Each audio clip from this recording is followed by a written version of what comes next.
Let's get to Canberra now with some reaction for the Voice to Parliament vote, which has passed the Senate with Prime Minister Anthony Albanese, who is going to be getting underway very shortly. Let's listen in.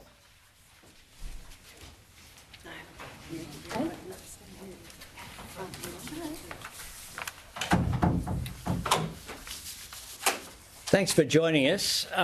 We're going to hear from myself, then Linda Burney, then the Attorney-General Mark Dreyfus, and from Marnie Pat Anderson and Rodney Dillon here.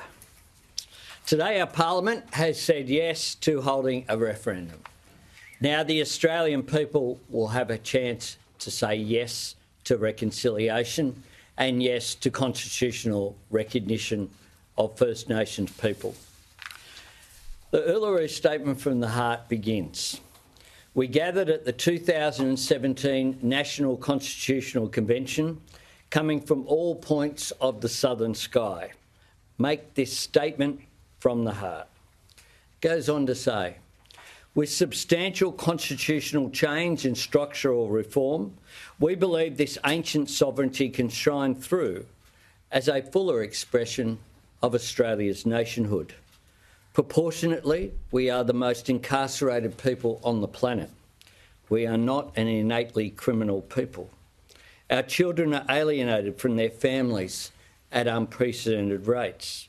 This cannot be because we have no love for them. And our youth languish in detention in obscene numbers. They should be our hope for the future. These dimensions of our crisis tell plainly the structural nature of our problem. This is the torment of our powerlessness. It goes on to, we call for the establishment of a First Nations voice enshrined in the Constitution. It concludes with some powerful words. In 1967, we were counted. In 2017, we seek to be heard. We leave base camp and start our trek across this vast country. We invite you to walk with us in a movement of the Australian people for a better future. Walk with us. Powerful words, a gracious request.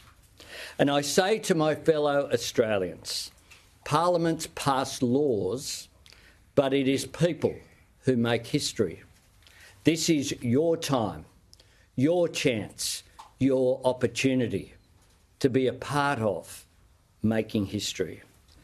It will be a moment of national unity, a chance to make our nation even greater, a gracious chapter in the great story of Australia.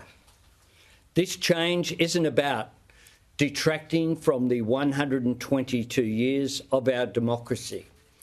As the Solicitor General in his written advice says clearly, it enhances that system.